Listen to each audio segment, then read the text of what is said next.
시편 32편입니다. 제가 1절에서 5절까지 읽겠습니다. 허물에 사함을 받고 자신의 죄가 가려진 자는 복이 있도다. 마음에 간사함이 없고 여호와께 정죄를 당하지 아니하는 자는 복이 있도다. 내가 입을 열지 아니할 때에 종일 신음함으로 내 뼈가 쇠하였도다. 주의 손이 주야로 나를 누르시오니 내 진액이 빠져서 여름 가뭄에 마름같이 되었나이다. 셀라. 내가 이르기를 내 허물을 여호와께 자복하리라 하고 주께 내 죄를 아뢰고 내 죄악을 숨기지 아니하였더니 곧 주께서 내 죄악을 사하셨나이다. 아멘. 1절에 허물의 사함을 받고 자신의 죄가 가려진 자는 복이 있다고 말합니다. 허물은 행동으로 한 잘못입니다. 죄는 행동으로 옮기지 않았을지라도 마음에 품은 잘못입니다. 다윗은 자신의 허물과 죄를 용서받고 하나님의 사죄의 은총을 받은 것에 대해 말합니다. 하나님께 용서받은 자는 얼마나 복이 많은가 합니다. 2절에 마음에 간사함이 없고 즉 거짓됨이나 위선이 없어서 하나님께 정죄를 당하지 않는 사람은 복이 있다고 고백합니다. 허물이나 죄를 용서받되 마음속 깊은 곳에 숨겨진 의도와 위선이 없는 정직한 마음을 하나님이 기뻐하신다는 것을 말하고 있습니다. 다윗이 허물과 죄와 마음속에 숨겨진 위선을 발견하고 회개했을 때 하나님께서는 즉시로 용서해 주셨습니다.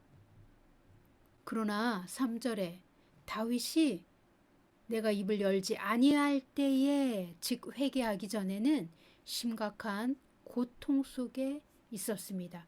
다윗이 자신의 허물과 죄와 마음속에 숨겨진 위선을 회개하지 않았을 때 종일 신음함으로 뼈가 쇠하였다고 고백합니다. 자신의 죄를 숨기고 회개하기 전에는 아무도 보지 않은 죄이지만 죄를 숨기는 사람은 온 몸이 아플 만큼 마음의 고통도 심했던 것입니다. 2절에서 여호와께 정죄를 당하지 아니하는 자는 복이 있다고 고백한 것을 보면 다윗은 회개를 촉구하시는 하나님의 손에 짓눌려 종일 신음함으로 뼈가 쇠하는 고통을 느꼈던 것입니다. 4절에 보면 주의 손이 주야로 나를 누르시오니 내 진액이 빠져서 여름 가뭄에 마름같이 되었나이다 합니다. 주의 손이 주야로 나를 누르시오니 아멘. 하나님을 사랑하는 자가 죄를 짓고 회개하지 않았을 때 하나님은 우리의 양심에 하나님의 빛을 비추십니다. 죄가 드러나고 우리가 정직하게 시인하고 자복하고 토설하여 죄에서 벗어나도록 은혜를 주시는 것입니다. 우리가 숨기고 있는 죄는 깊은 어둠이며 우리 마음 깊은 곳에 눌러놓은 수치심과 죄책감이 이 죄의 능력과 함께 역사하기 때문에 토설하기 전까지는 견딜 수 없는 고통을 느낍니다. 하나님은 은혜로 의로운 빛을 우리 양심에 비추어 주십니다. 우리가 마음속에 품고 있는 깊은 어둠, 발설하기 어려운 죄와 수치심과 죄책감을 완전하게 토설하면 우리는 구원을 얻습니다. 토설은 숨기고 있었던 사실을 비로소 밝히어 말하는 것입니다. 완전한 진실을 드러내는 것입니다. 자복하다라는 말은 죄를 고백하고 복종하는 것을 말합니다. 5절에 보면 내가 이르기를 내 허물을 여호와께 자복하리라 하고 주께 내 죄를 아뢰고 내 죄악을 숨기지 아니하였더니 곧 주께서 내 죄악을 사하셨나이다 셀라 합니다. 만약 우리의 양심이 거듭나지 않았고 완전히 마귀에게 함락당한 영혼이라면 아무 가책도 없이 하나님의 빛을 보지 않고 도망갈 것입니다.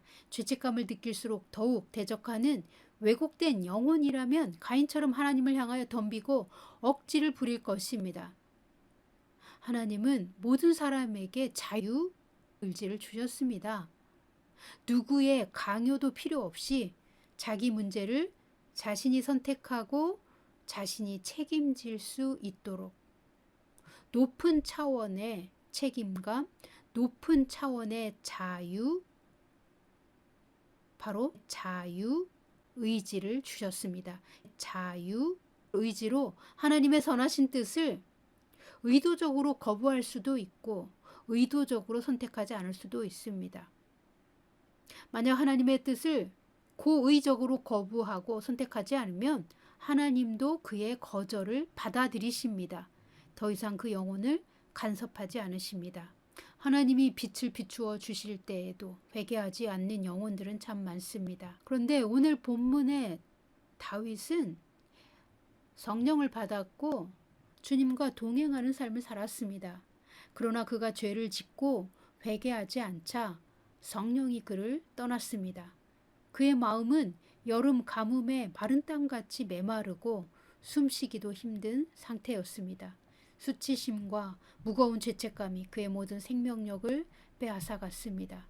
내 진액이 빠져서 라는 말은 생명력을 잃어버린 사람의 고백인 것입니다. 하나님의 사랑과 은혜를 입은 사람이 죄를 지은 후에 회개하지 않으면 이와 같은 고통을 느낍니다. 왜 그럴까요? 하나님이 우리에게 주신 생명과 성령은 죄와 함께 멍에를 칠 수 없기에 우리의 양심이 고통을 받고 우리의 전 존재가 고통을 경험하는 것입니다. 그래서 하나님은 우리가 회개할 때까지 하나님의 은혜의 빛을 비추십니다. 우리가 회개하여 하나님의 은혜 안에 다시 거하도록 하나님은 의롭고 거룩한 하나님의 얼굴빛을 죄인에게 비추셔서 죄인이 죄를 깨닫고 자복하고 회개하도록 역사하십니다. 하나님이 다윗을 버리지 않으시려고 크신 사랑으로 다윗의 영혼의 은혜를 베풀고 계신 것입니다. 다윗이 죄에서 돌이켜 다시 하나님께 가까이 오도록 역사하여 주셨기에 다윗은 결국 자신의 잘못을 마음속으로 알고 죄책감을 견딜 수 없었던 것입니다. 그 죄를 숨기고 있는 거짓과 그 죄를 드러낼 수 없는 수치심 또한 그를 무겁게 짓눌러서 견딜 수 없었던 것입니다. 그가 회개하기 전까지 성령은 그의 마음에 거하실 수 없었습니다. 하나님이 함께 하셨던 사람에게서 성령이 떠나시면 그는 벌어지는 것입니다. 사울은 성령이 떠나셨을 때 하나님이 그를 버리신 것을 알지도 못했습니다. 성령이 떠나신 줄도 깨닫지 못했습니다. 죄는 그렇게 무서운 것입니다. 사람의 마음을 무감각하게 만들고 교만하게 만듭니다. 그런데 지금 다윗은 하나님의 손에 의해 주야로 형벌을 받고 있습니다. 하나님이 비추신 얼굴빛을 피할 수 없었던 다윗은 몸에서 모든 진액이 다 빠져나가는 고통을 경험한 후에야 드디어 죄를 자복했다고 고백하고 있습니다. 5절 보십니다. 내가 이르기를 내 허물을 여호와께 자복하리라 하고 주께 내 죄를 아뢰고 내 죄악을 숨기지 아니하였더니 곧 주께서 내 죄악을 사하셨나이다. 아멘. 내 허물을 자복하는 것, 주님께 죄를 자백하는 것, 그리고 죄악을 숨기지 않는 것이 용서받을 수 있는 회개입니다. 하나님께 용서받고 자유를 얻는 방법입니다. 죄의 종류가 3가지 나옵니다. 허물, 죄, 죄악이 나옵니다. 허물과 죄는 스스로 아는 죄입니다. 행동으로 실행했거나 마음으로만 품고 있었거나 자신이 아는 죄입니다. 그러나 마음에 숨겨진 거짓이나 위선은 성령의 계시 없이 스스로 깨닫기 어렵습니다. 다윗도 자신이 지은 죄는 알고 있었습니다. 그러나 그것을 숨기고 있었기에 고통을 느끼고 있었던 것입니다. 그런데 자신의 마음속의 위선은 깨닫지 못하고 있었습니다. 하나님이 선지자 나단을 보내 그 죄의 심각성과 깊이 숨겨진 의도를 드러내 주시지 않았다면 다윗은 여전히 드러나지 않은 자신의 위선을 깨닫지 못했을 것입니다. 하나님은 다윗의 실족을 통하여 더 깊은 회개로 인도하셨습니다. 허물과 죄뿐만이 아니라 자신의 죄악도 발견한 것입니다. 죄악이란 당대에 내가 지은 죄가 아니라 이전의 세대에서 누군가 죄의 문을 열었을 때 악한 영이 그 가문에 합법적으로 들어와서 그 가문을 통치하도록 어둠에게 내어준 죄의 권세가 강한 대대로 내려오는 죄입니다. 그것을 죄악이라고 말합니다. 그러나 당대에 있는 당사자들은 어떤 죄악이 자신의 가문에 있었는지 알지 못하고 분간하기도 어렵습니다. 왜냐하면 자신은 선조들이 지은 것과 같은 어떤 특정한 죄를 짓지도 않았고 그런 죄를 마음에 품지도 않았기에 그런 죄의 영향력이 자기 삶의 배후에서 어떤 힘을 행사하고 있다는 것을 알아차리기는 매우 어렵습니다. 성령께서 계시로 우리에게 가르쳐 주시면 그때 알게 됩니다. 성령은 우리를 시간과 공간을 초월하여 세대를 초월하여 우리 가문에서 일어났던 어둠의 역사를 알게 하여 주십니다. 한번 문을 열어놓고 받아들인 악한 영의 합법적인 권세는 누군가 그 죄를 회개하여 그 영향력을 끊지 않는 이상 세대를 거쳐 점점 더 강한 힘으로 그 가문에 역사합니다. 대부분은 중독과 같은 빠져나오기 어려운 악한 순환 고리로 역사합니다. 쉽게 이해하자면 폭력이 있는 가정은 그 폭력성이 대대로 나타납니다. 성적으로 타락한 그런 문제가 있는 가정은 당대뿐만이 아니라 대대로 같은 죄가 반복되어 왔다는 것을 조사하면 알 수 있습니다. 이처럼 많은 죄가 숨겨진 영역에서 우리가 알 수 없는 영적인 세계에서 강한 힘을 가지고 어떤 가문의 사람들을 지배해 왔다는 것을 알 수 있습니다. 그런 죄악도 오늘의 시편 32편 다윗처럼 하나님 앞에 시인하고 자복하고 토설하면 숨기지 않고 하나님 앞에서 정직하게 다 털어놓고 용서를 구하는 회개를 하면 그 죄와 허물뿐 아니라 그 가문의 영향력인 끈질긴 죄악도 용서하여 주십니다. 다윗은 자신이 넘어진 것이 허물과 죄와 숨겨진 의도와 죄악 때문이었다는 것을 깨닫고 하나님 앞에 철저히 자복하고 토설하여 용서를 받았습니다. 죄와 허물은 인정해도 죄악, 즉 가문의 영향력을 인정하는 것은 대부분의 사람들이 어려워합니다.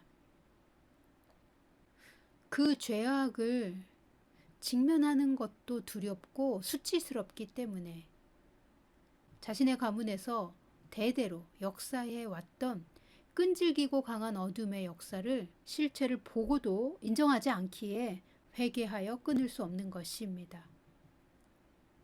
우리가 그 죄악을 인정하고 십자가 앞에 가지고 가면 우리는 합법적인 그리스도 예수의 피의 권세로 모든 죄와 저주를 끊을 수 있습니다. 하나님은 예수의 십자가에서 우리의 죄와 허물과 죄악을 이미 용서하셨습니다. 그러나 우리가 우리의 죄를 시인하고 자복하고 토설해야 그 피의 효력이 적용됩니다. 십자가의 피는 저주를 깨뜨립니다. 십자가의 능력을 믿는 자는 수치심과 정죄감을 주는 뿌리 깊은 죄의 근원을 십자가 앞에 내놓을 수 있습니다. 언제나 겸손한 자세로 성령님께 순복하려고 하나님께 정직하게 나옵니다. 우리가 정직하게 토설하면 죄는 씻겨지고 어둠은 힘을 잃습니다. 악의 순환고리를 끝낼 수 있습니다. 죄악을 토설하면 놀라운 복이 옵니다.